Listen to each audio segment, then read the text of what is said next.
Welcome back to another episode of the Placeholder podcast, everybody. I'm Caley Fretz. We got a great show for you today. On today's show, Jumbo's bus crashes almost as much as Primož Roglic. Remco has grievances. Lachlan Morton just wants a bit of sleep. And wheels keep getting bigger. Joining me today, Jonny Long. Welcome back. First time since the Champs. How was your August? It was good. As soon as I told you that was the last time I podcasted, I realised I was just sort of telling my boss how much I'd been off work. And in America and in American culture, I know that time off isn't a thing. It's like the opposite of France, where you're off all the time. So deeply illegal here. Yeah. It's okay. It's okay. We're appropriating a bit of French culture and allowing our staff to go on holiday a bit extra. I think it's worthwhile. Kit Nicholson, welcome back to the show. It's good to be back. Before we get into the Vuelta and Remco and Lachlan Morton and all the rest, we, of course, need to hype up our membership. Head over to escapecollective.com/join, where you can become a reader for $6.99 US per month. Or if you want the full membership, Discord access, all the rest, the ability to, for example, ask us questions, as we're going to hear later in the show, that's $11.99 US per month. You can save 30% if you become a yearly member. I do want to thank a couple lifetime members, as always. Josh Freeman. Josh is actually my neighbor. He's across the street right now. I could walk over and thank him in person. So thank you, Josh, for being a lifetime member. John Jenkins, Chris Cosentino, Chris, quite a famous chef, Michael Cassie, and Teej Taylor. Wow, this is just a pile of people that I know quite well. Teej Taylor was the officiant at my wedding. So thanks to Teej for being a lifetime. Yeah, he was also the... Teej was the president and sort of coach of my collegiate cycling team back in the day, which is also where I met my wife. So hence him being the officiant at our wedding. This is quite random that two of the five people that we're thanking today are quite close to me, but huge thanks to neighbor Josh and officiant Teej, as well, of course, as Chris Cosentino, Michael Casey, and John Jenkins. This is when we find out the entire company is basically a pyramid scheme. So that's good. All of the members are actually just friends of mine. That's where we've ended up. All right, let's get into today's show. So we're going to kick off with a bit of chaos at the Vuelta a España, which of course began over the weekend. As always, if you want sort of a deep dive into some of the racing analysis, head over to the Pretty Serious Bike Racing podcast. We're going to talk about some of the major storylines that came out of the weekend, though. Kit, well, the major storyline was chaos, crashes and rain and darkness and team time trials. And tell me what happened. Well, yeah, we've had a lot of weather, which is a sentence that you hear a lot in sport and nowhere else. Especially living in Scotland when it's just life. But anyway, so Saturday started with a team time trial, which is always a nice thing about the Vuelta. Throws that in for the teams to, test themselves. But for reasons known to nobody, I think, it was at night time and under torrential rain. So it was chaotic. And it was won by Team DSM, who was one of the first teams off, and young Italian under-23 time trial champion Lorenzo Milesi ended up in the red jersey. Stage 2, more of the same weather, which was miserable. And as a result of that, there was an extreme weather protocol whereby the GC times were taken quite close to the finish, which led to this strange situation of basically saying, and go to the stage hunters.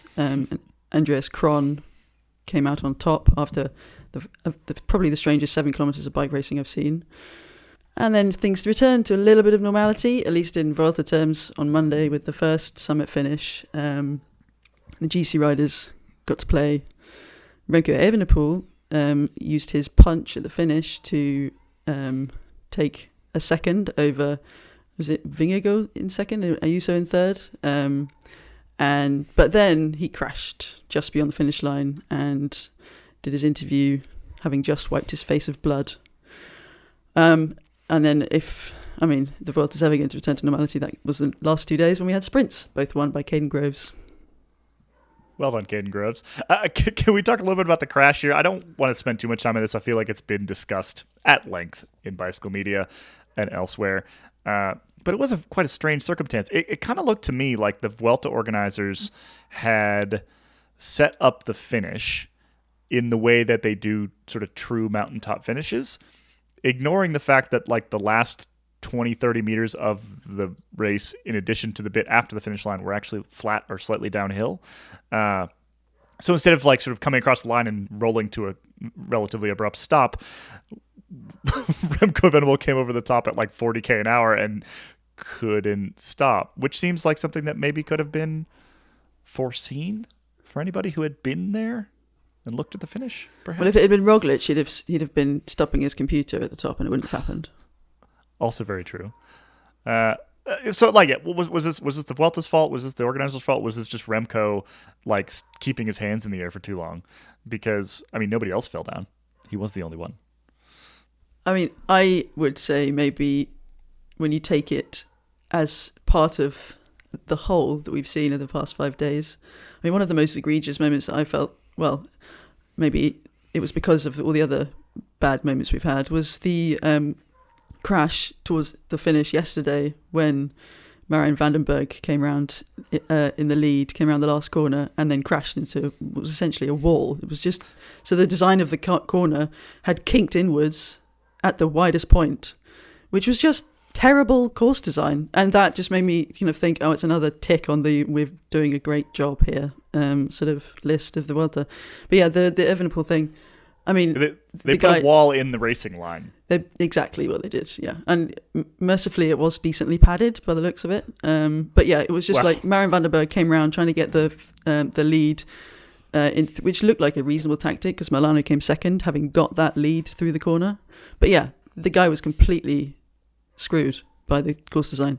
So on top of what happened with Remco, yeah, it's just bad planning. But at the same time, you should have maybe been looking where you're going.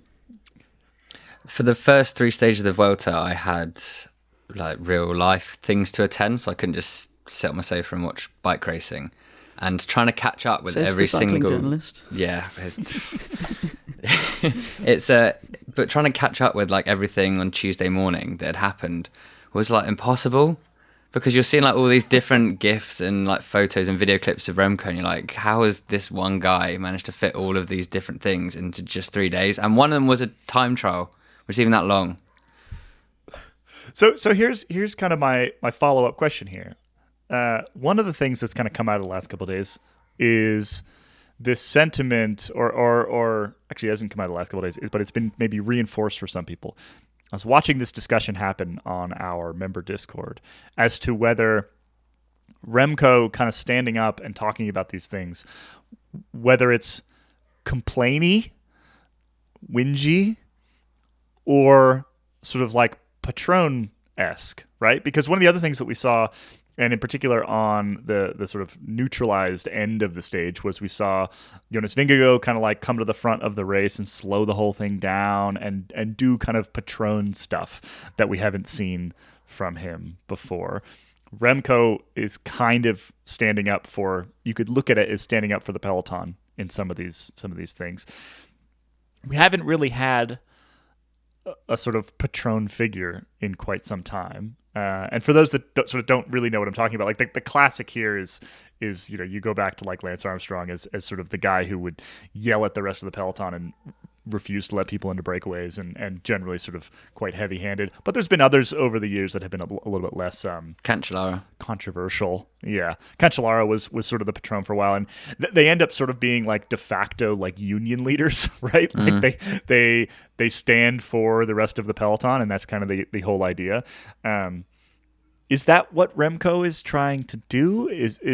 I guess I was watching this debate kind of happen again on our Discord. That this half the people thinking no, he's like kind of taking control and standing up for like peloton safety, and the other half is saying he's just complaining constantly because basically at the end of every single stage so far he said something to bitch and moan about, but maybe validly. I think after the first stage when he, he gesticulated at the heavens and swore a bit. And I think the immediate reaction was based on his reputation as the young whippersnapper who's a bit hot-headed. And we've seen that before. And, whether it's pulling on Ben Turner to stop him from stop him from moving up a group. I can't remember. It was a smaller race. Was it Belgium Tour or something a few years ago? Anyway, it was those sorts of moments where it's like, hang on, no, that's not on. But then, so on Saturday, I was impressed with how quickly he went from this is stupid and dangerous in a kind of aggressively complainy way to actually very eloquently explaining why he felt this was so dangerous. And it was valid because it was those pictures that you see.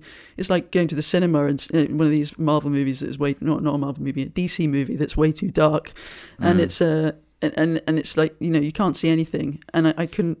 I mean, I've never raced a time trial, but I imagine it helps to know where you're going, or to be able to see where you're going. I think he's at risk of. I mean, he's already getting it, isn't he? He's getting it in the neck, being cocky and above his station. But I have been impressed by how eloquent and he's got a point. I wasn't quite so delighted by the facial expression he was pulling when he did win the stage.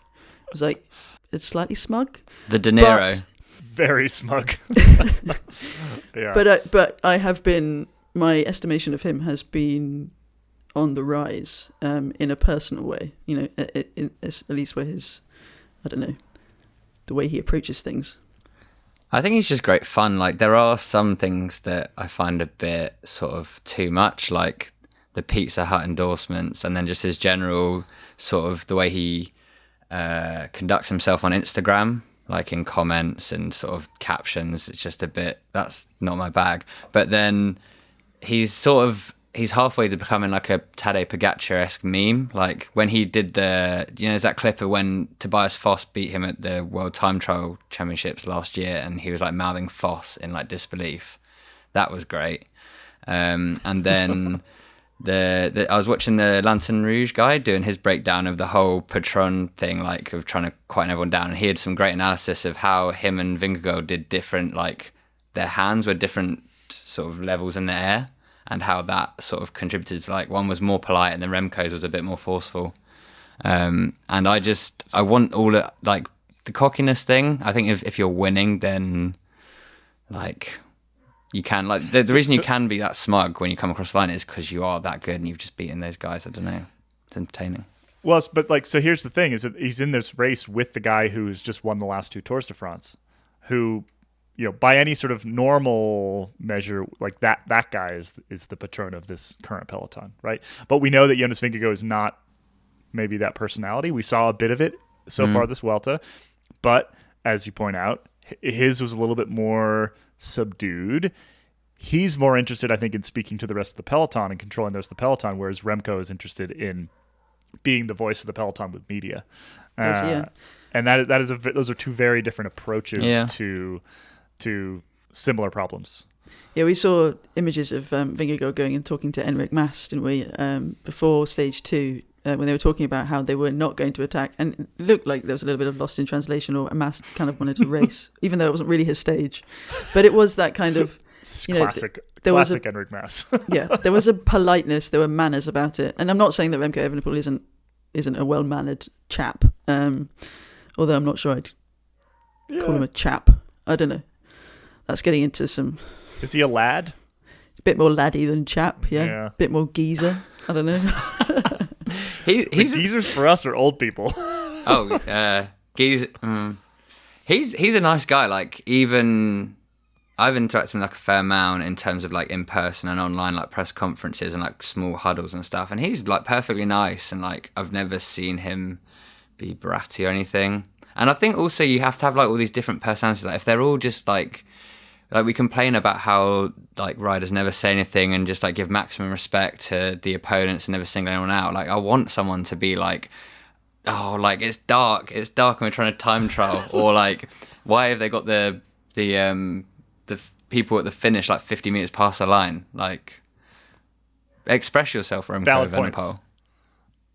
Yeah, I'm kind of for it. I'm for it. All right, let's not spend too much more time on that. As you said, Kit, the last two stages won by Caden Groves.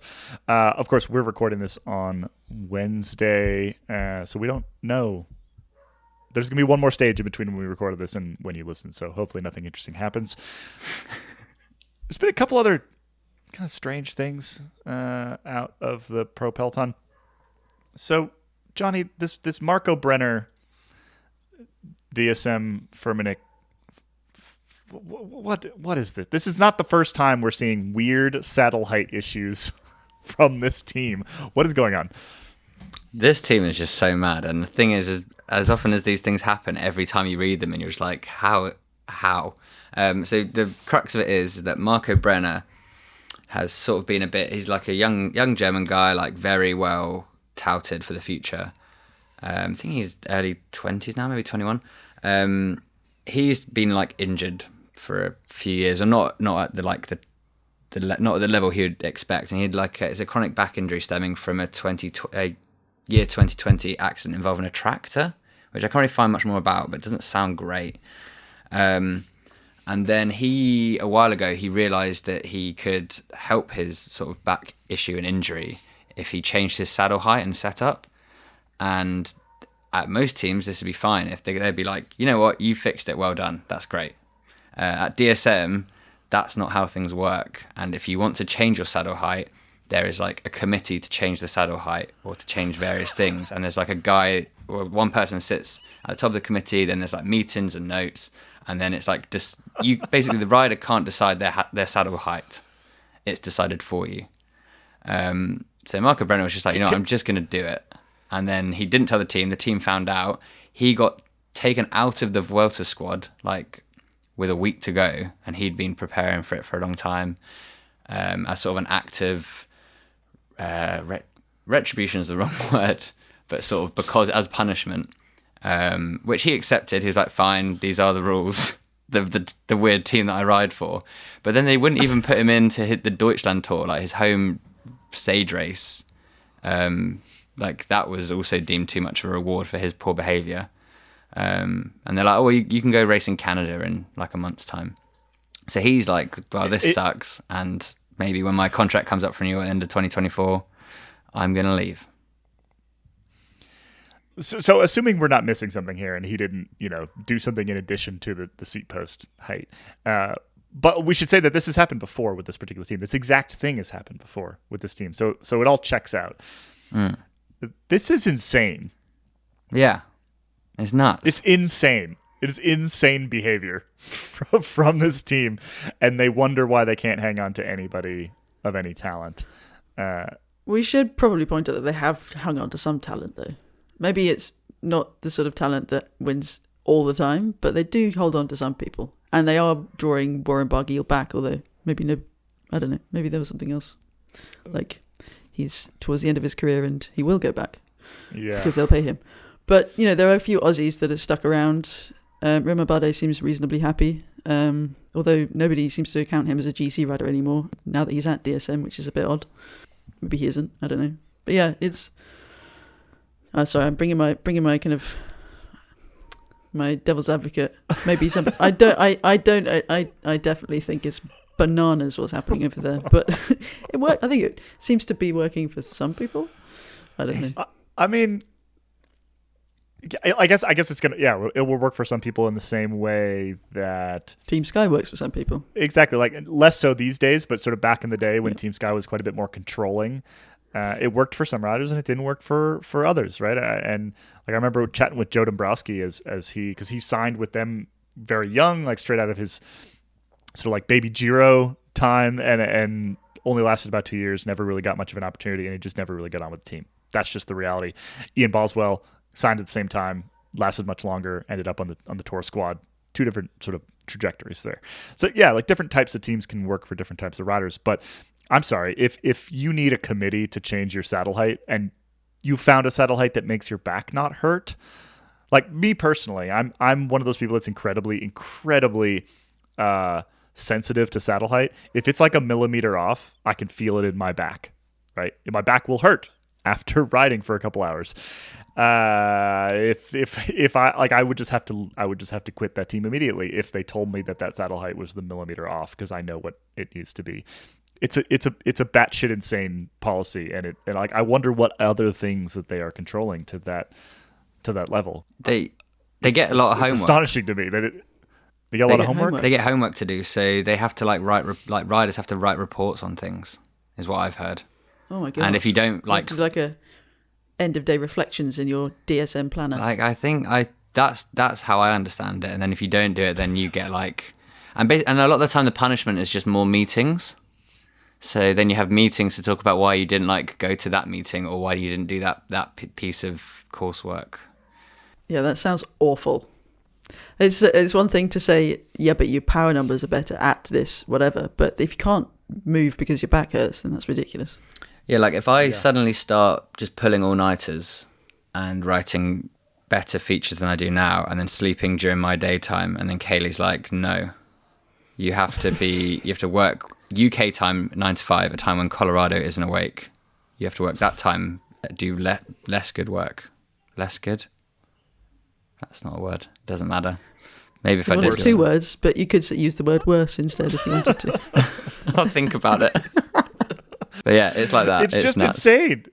It's completely insane. It is bananas, as you say, Kit. I don't understand it, and I never will, and I cannot imagine riding for that team. To be every time we hear one of these stories, I'm just shocked. I'm shocked. I like it though, because it gives them a sort of edge that they wouldn't have otherwise, because they are kind of a bit dull sometimes. They're very well media trained. They're kept on a tight leash with things they say, and so it gives them an edge. Otherwise I wouldn't really mind. And also it's weirder because now they've got a big Australian vibe in their team. Their tour squad was basically all Australians, and guys like Sam Welsford, who looks like he likes to kick back in the off season with at least 7 beers. And they did the weird thing with the time trial where they missed their start time, and then they were media trained out of telling us exactly what happened. But I'm just now imagining the sort of punishment that they got for missing a time trial start. You would hope it would be bigger than changing your saddle height. You would yeah, exactly. Because it's an actual problem. As opposed to one that they've just made up in their minds. Right. Okay. We're leaving this behind. We will obviously keep an eye on the insanity that is DSM Firmenich. Have we style guided this yet? No. I'm going with Firmenich. Anyway, as we hear more weird stories about this team, we will keep you up to date. Audience, listeners. Well, Harm Van Hoek seems very, very much happier back home. Getting polka dot jerseys back on a Ridley bike. Anyway, that's, after 6 months at DSM, he's suddenly very much happier. Oh, yeah. And getting polka dot jerseys with Lotto Destiny again. But maybe that's a bit too spicy for... Wait, no, I don't think... way too spicy. Harm Van Hoek is always too spicy. He seems like the sweetest guy in the peloton. He's always got a kind of, I don't really know what I'm doing sort of face on him. But he seems to ride very well. Anyway. I want to move on. To the Tour de l'Avenir, which just wrapped up. The men's one just wrapped up, and the women's one is on right now. We're 2 stages into the women's one, maybe 3 by the time we finish this recording. So we'll talk more about that in a future episode. This is the first ever edition of the women's Tour de l'Avenir. Very exciting, or at least the first in a very long time. I'm pretty sure it's the first ever. Yeah, super exciting because the sort of the opportunities for kind of espoir, U23 age young female cyclists have been few and far between. Generally, for the women's peloton, you just get chucked straight from the juniors into the full-on pros, right? And so this is a really interesting opportunity for some of these young riders to show what they can do against their actual peers, as opposed to you're suddenly lining up with Annemiek van Vleuten and Demi Vollering, and good luck to you. Right. So that's great. We'll talk more about it next week. Brief Algish Turk update. After getting the placeholders bump, moved from right near the bottom of the Tour de l'Avenir up to 97th place. Well done to Alyash Turk. We're very, very proud of you, and we're going to keep an eye on your career as you continue onwards. The Placeholders podcast seal of approval is now 2 for 2 because last year our man was Archie Ryan, and he's just absolutely doing bits. As some people Well, he won say. a stage at the Avenir last week. Won a stage. Yep. Moving up to World Tour. Signed with EF. Some of the other riders that we did mention last week, Matthew Riccatello ended up in second, the young American. And then, and a nice little segue here, Isaac del Toro, who ended up winning the Tour de l'Avenir, a Mexican rider. I believe this is a first, sort of the pathway for young Mexican talent to get to Europe and get into sort of some of these higher profile teams has been largely broken for quite some time, unfortunately, for a whole lot of different reasons. So Isaac del Toro pulling off this victory is massive. It's massive for Mexican cycling. It's massive for sort of like, America's cycling, right? North, Central, South. I think it's great to see. And so we sent Dane Cash, who speaks Spanish and was able to chat with Isaac. We sent Dane Cash to go chat with Isaac del Toro, the most recent winner of the Tour de l'Avenir, and a name who, well, if history is any guide, is a name we will be hearing more over the coming years, and is very likely, I think, to sign a World Tour contract. Although Dane did ask him about the UAE ties that had been reported, and he said that he hasn't heard from them. Anyway, let's throw to Dane, and we're only going to drop sort of one answer in here. Dane's going to do a bit of translation out of the Spanish, and if you want the full Q&A, head over to escapecollective.com. That story will be up on the site very soon, well, before you actually listen to this episode. So let's hear from Dane and Isaac del Toro. So I asked Isaac del Toro if he could take me through a moment that was particularly memorable, one that really stood out for him from the race. And he told me the story of basically when his rivals started to kind of notice him and worry about him, really worry about him. And he was off the front with some of his fellow prospects, and essentially they're talking to each other, saying, "Hey, we can't push the pace because Del Toro is in the group." And this was a pretty eye-opening experience for a rider that hadn't been in that position before, where others didn't want to take him along in the group with them. So here's Del Toro explaining what happened, and I'll translate to English.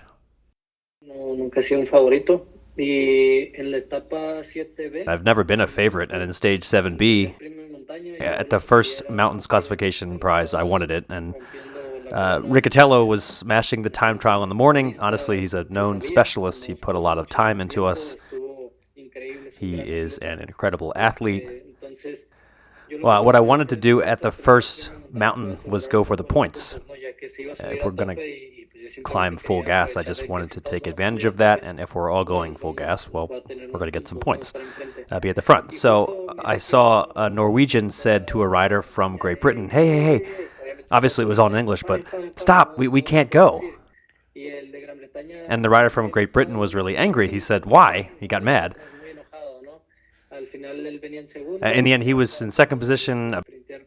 I was about to sprint for the points ahead of the Colombian rider Umba, and the Norwegian answered, well, because Del Toro is coming with us. And I noticed a tone of fear, of worrying. And I turned and we looked at each other in the eyes, and I honestly just thought, they're a bit afraid of me. One of my questions that I wanted Dane to ask, and is in the written story, is what kind of rider is he? What does he think he is? Because one of the interesting things to me about l'Avenir is that you can win it and not actually be, like, you can win a climbing stage at l'Avenir and not, when you get into the World Tour, actually be a climber, right? Because that's sort of the nature of the beast here, which is that, the majority of riders of the Tour de l'Avenir are never going to make it as World Tour pros. So that the it's not as deep and not as sort of specialized as it is when they actually get to the sort of full-on pro ranks. So yeah, I that answer is over at escapecollective.com. Go check out the story. Again, young Mexican rider, first, I think it's the first time Mexicans even fielded a team in a couple years. And this guy's the real deal. to head over and read that story. Last bit of news today. You might have spotted this up on the site. You spotted it elsewhere. Lachlan Morton is going to take on the Great Divide mountain bike route, which goes all the way from Canada down to Mexico, along the Continental Divide in the sort of western United States. So that runs through Colorado here, for example. This is sort of separate from the Tour Divide, which is a race that happens in June. Lachlan's kind of taking this on his own. Obviously, that would not sort of disqualify him from getting a fastest known time, an FKT, for example. What will disqualify him from getting an official FKT is the fact that, once again, he's going to have a camera crew meeting him at various points throughout this thing, which is against the sort of official bike packing rules. But nonetheless, he is doing this thing, and he doesn't seem to really care about whether he gets the FKT. I would wager that he may end up with it anyway. But he's doing two interesting things. One, he's self-imposing a sleep rule. So he's going to rest for 12 out of every 48 hours. Now, normally these things are like to get a fastest known time on this particular route, you basically have to not sleep. And he's not really into that. It's what he did for the Colorado Trail. It's what he did for a couple other things. And he doesn't want to do that again. So I think that's valid. It sounds like a good amount of sleep to me. 6 hours a night. Yeah. I mean, as the parent of a toddler, that sounds fine. Granted, I'm not riding my bike for the other 18. Yeah. So slightly different scenario than what I'm up to these next couple of weeks. But still, I think it's cool that he's sort of shifting the thought processes on that a little bit. The other thing that he's doing, and this is the other reason why we want to mention it on this podcast, is he's raising funds for Adventure for All, which is a national nonprofit organization that empowers individuals with exceptionalities, so Down syndrome, autism, etc. I didn't realize this, but Lachlan has raised over $1 million Really? with That's his very various cool. with his various rides over the last couple of years. All this Wow. sort of like the alt tour, which was the thing where he like rode the entire Tour de France, including the transfers, and beat the race. He rode to the Ukraine border.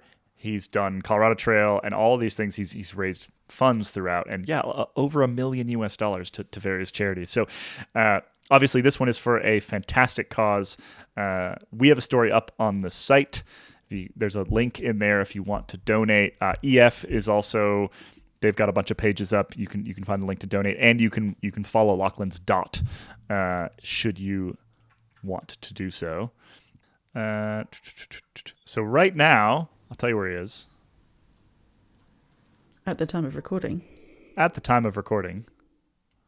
We're watching Caley try to dot watch in real time, and this is the most confused I've ever seen him. It's quite meta almost. Well, so Dot watching a dot watcher. according to this, he hasn't left yet. Oh, okay. Oh, no, he has, because it starts in Banff, which is actually slightly north of the border. So he is literally he's like on the Canadian border right now, about to drop into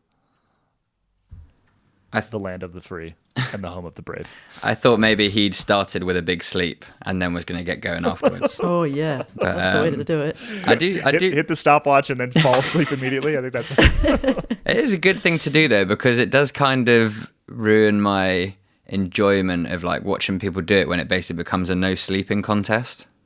There's been proposals to basically require something like this for for events like Tour Divide, for example. Because the other thing is it's quite dangerous. Yeah, right? it's And that's really one of the things that dangerous. Lachlan said in this sort of press release that they sent out, which was that like one, it's not enjoyable because he can't even remember half the time that he's riding, and two, sleep deprivation is a real thing, and it can be a real problem. And you're talking about riding mountain bike trails or on roads with cars, or it can be quite a dangerous thing to deprive yourself in that way. It's kind of part of the culture, I would say, but it's not particularly healthy. Well, just 17 hours of sleep deprivation starts to, make you as clouded, as mentally inebriated as alcohol can begin to affect you.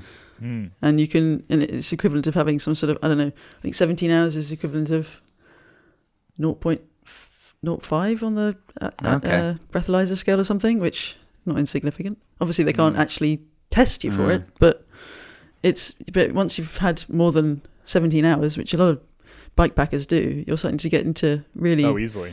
Yeah, you're starting to get into really sort of inhibited states, which is, like you say, quite scary and dangerous. Yes, I think we approve of this particular version that Lachlan Morton is doing, and we, of course, doubly approve of the fact that he's doing it for a great cause. So, either head to our site and you can find that story, or like I said, EF has it up on their site. I'm sure it'll be relatively easy to find. And again, that is the Great Divide route if you're looking for what he's doing right now. It's like 2,700 miles or so, 4,600 kilometers or something like that. That's just off the top of my head. It's far. It'll take him like 2 weeks, basically. All right. I think it's time for a bit of a break.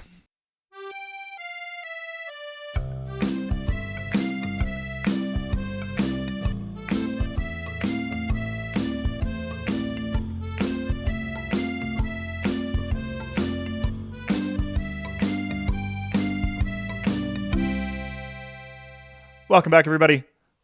Brief corrections corner. I was pronouncing Mr. Del Toro's name quite improperly, anglifying it. I would like to apologize. Dane just texted in. His first name is pronounced Isaac.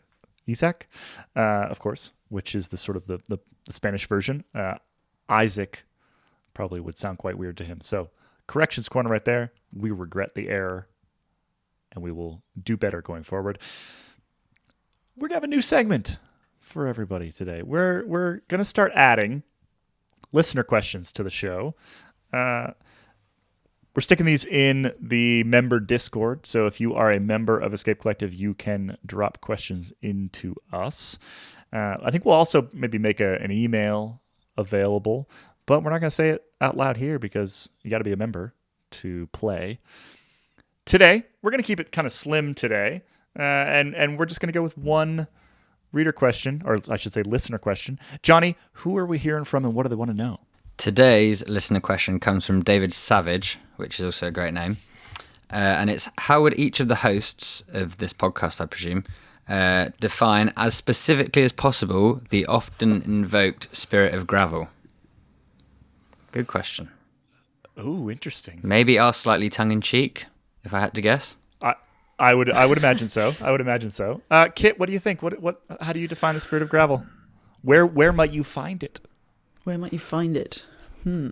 Well, I don't know. I mean, I'm dipping my toe in the spirit of gravel. Sounds a bit weird out loud, but I don't know. I think no rules is kind of what and certainly as it was growing a few years ago and becoming more and more popular before the UCI got involved, it felt like a kind of, I don't know, bring what you have fun, stay safe, ride with your mates, doesn't matter about the numbers, just get outside on your bike, away from the traffic, and it doesn't have to be particularly fast, just having fun.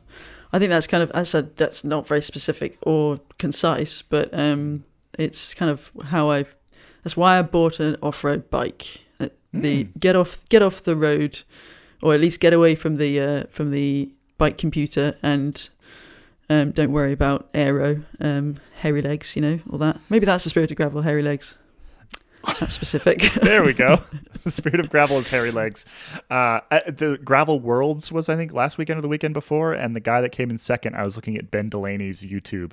Friend of the podcast, Ben Delaney. If you haven't checked out the ride that Ben does, Ben had a little thing with the guy that came in second place there, and what caught my eye was the fact that he was running basically a rear disc wheel. He's running a head wheel that is like the spokes on it are literally like 10 centimeters wide or something like that, and the whole rest of it is rim.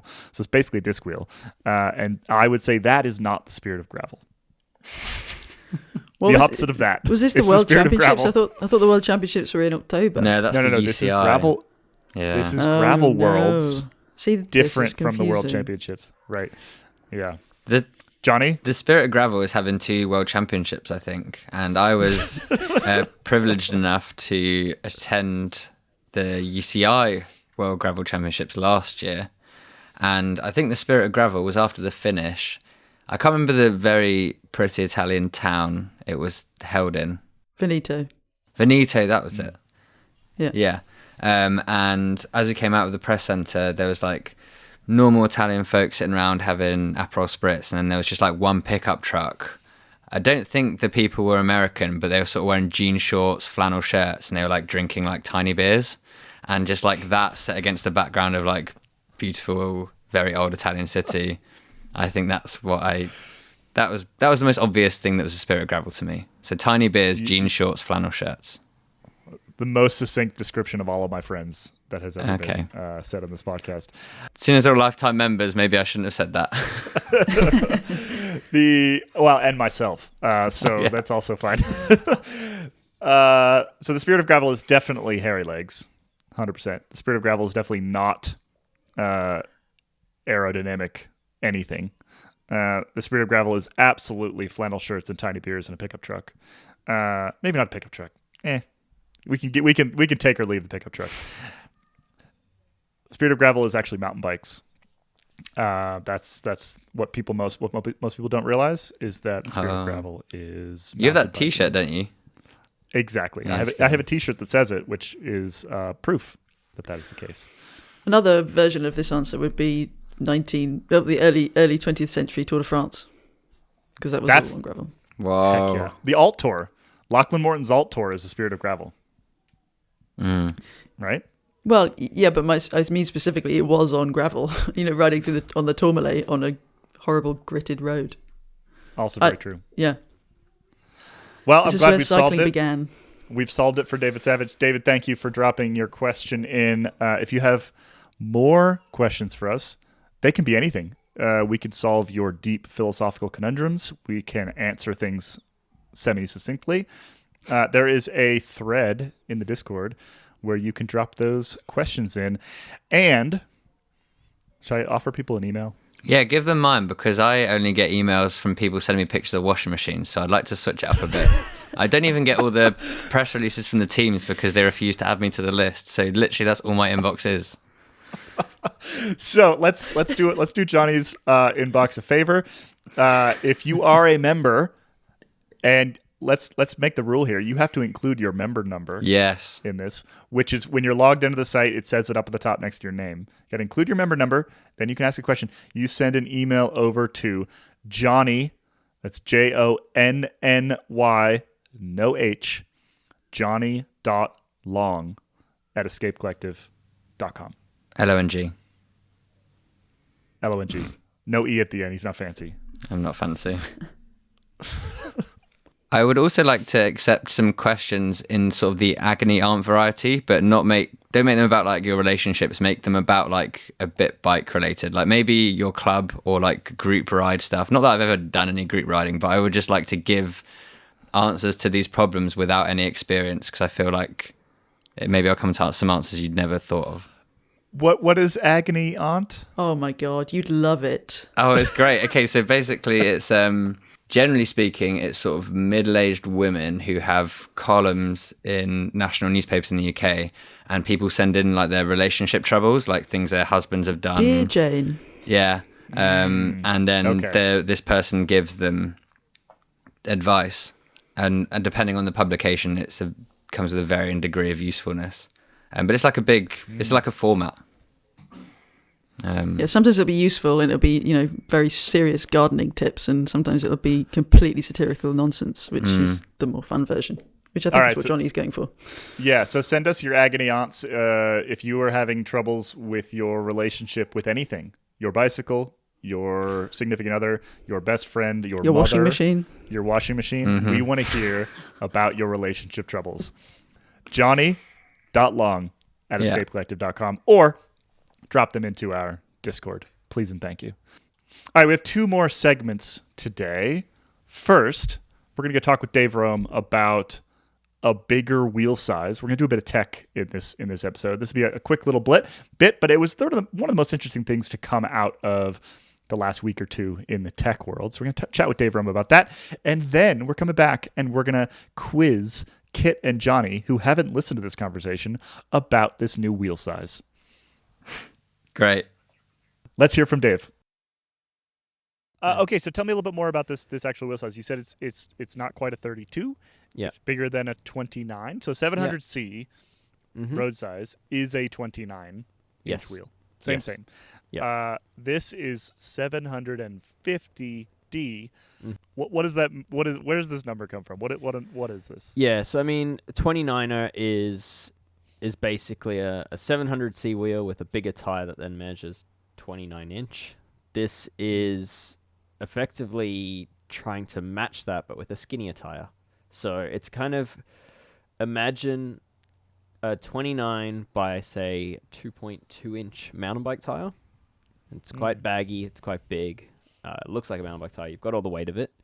750D, at least from what, say, WTB is currently doing, the goal is to basically have a 40 millimeter gravel tire with the same diameter as that 29 by 2.2 inch tire. So you get all the same rollover benefits of it. You get the same sort of, the rollover benefits, which then mean equals speed. The wheel stalls less over, you don't need to keep reaccelerating it over bumpy terrain. But you don't have the same sort of wide bag that you're sort of having to drag around on road and smoother terrain. Okay, I get it in theory. I totally get it in theory. And I'm wondering if I'm just being a grouchy old coot. It doesn't feel like if it's big enough to make me want to get a new wheel size, basically. Like, if we're going to go for it, just put a 36 on there, let's just go for it. And this just feels like sort of another reason to buy different things. Yeah, and that's certainly, I think, a very fair complaint against it. It is only where the tire bead diameter is only, I believe, 38 millimeters larger than the current wheels that everyone rides. So it's not a big difference when you consider that's roughly 1.9 centimeters on either side of the wheel. It adds 1.9 centimeters to the bike height, basically. So it's you're talking about a pretty minute difference here, and it's questionable as to whether we need this. And as you say, it's like, why not just go to 32-inch wheels, which are bigger and potentially better again. And the problem is the bigger the wheel you go, the more compromises you end up introducing with geometry and things like toe overlap and chainstay lengths and all these other things. So there's always compromises, and I think for WTB they're trying to find a healthy balance. But yes, it's a lot of change for what is currently questionable gain. All right, last question. Do you like it? No.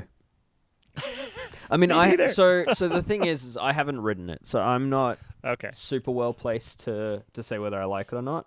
I think anytime the new standard is introduced is worth coming out with a lot of hesitation, because it is going to create more confusion in the marketplace, and it dilutes options, and it increases costs of things. So there's a lot of negatives to having a new standard like this. But that said, every new standard that's ever come out that has then become a standard, say 29er mountain bikes, was met with very, very similar hatred, and took not that many years before everyone just accepted it as the new norm. So I've been in this game long enough to not discount something until I've ridden it and seen some data around how it is going. All right. It's a bit of a hedge there. We're just going to clip out your initial answer and just stick with that, I think. We'll just go with no. That's where I'm at the moment. Yeah, cool. All right. All right, thanks, Dave. Cheers. All right, Kit, Johnny, welcome to your weekly pain.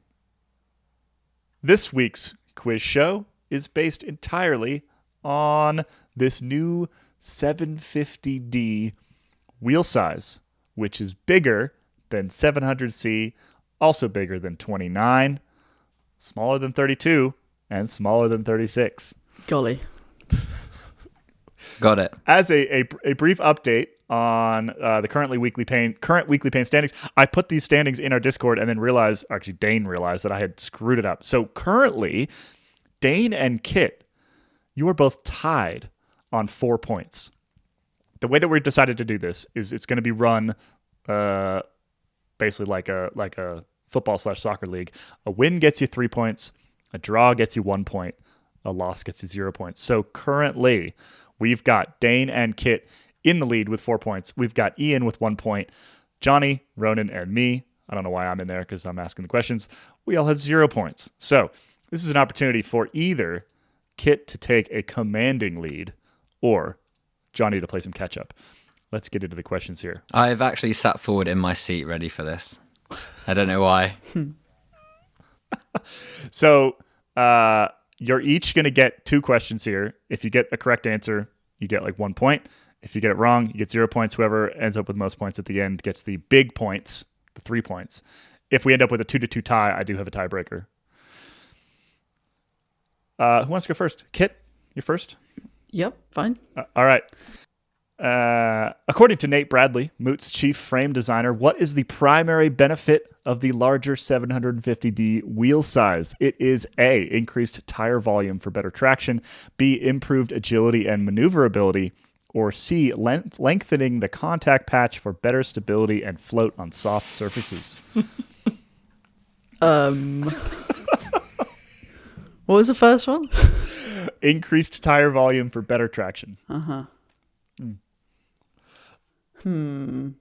I'm going to go for no reason other than I don't even know. C. Correct. Yes. Maybe I So did you learn have- something working at a bike shop. You have 1 point. The correct answer, of course, was lengthening the contact patch for better stability and float on soft surfaces. Of course. I should mention that it was very purposeful that I'm asking a bunch of tech questions to 2 of the people on staff who probably care the least about the thing that I'm asking them about. Jonny, you're up. Okay. Why did Moots shorten the head tube length on the prototype Route CRDD? A, to accommodate boost spacing. B, to match the geometry of the Chris King Aeroset.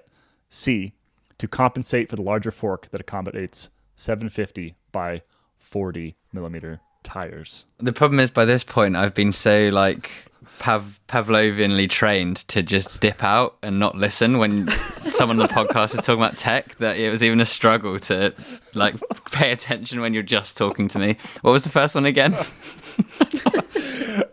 Accommodate for boost spacing. I'm gonna go C as well.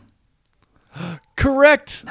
We have a tie game thus far. The correct answer, of course, is to compensate for the larger fork that accommodates a I did think 750D that. by 40 millimeter tire. That does make sense. Kit- They're now thinking about it. Yeah. Kit, we're back.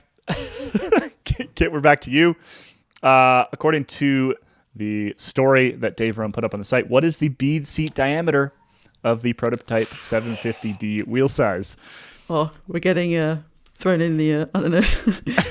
This feels like I'm being chewed out for not reading my colleague's work now. A, 660 millimeters, B, 700 millimeters, C, 750 millimeters. What is your answer? Again, the prototype 750D wheel size, bead seat diameter. What's a bead seat diameter? It's basically the diameter of the rim at the beads, like the Yeah, that outermost, makes sense. outermost point. Yeah. Yeah. Can I have the options again, please? A 660, B 700, C 750. Can I go B? B is incorrect. Yep, well, unfortunately. Surprised? It is A. The bead seat diameter of the 750D wheel size is in fact 660 millimeters. Well, I knew it wasn't going to be C because that would be silly. That would just make too much sense. All right, Jonny, back to you. This is your opportunity to take all of the marbles today. What is the potential challenge with the 750D wheel size mentioned in Dave's story in relation to existing curing machines? The wheels are too heavy to be balanced properly. The 750D size is incompatible with most frames. The size is too large. for those machines? Oh, that was 3 options. Yeah. What? Sorry, we have to one more time, please. What is the potential challenge Yeah. with the 750D wheel size in relation to curing? Mm-hmm.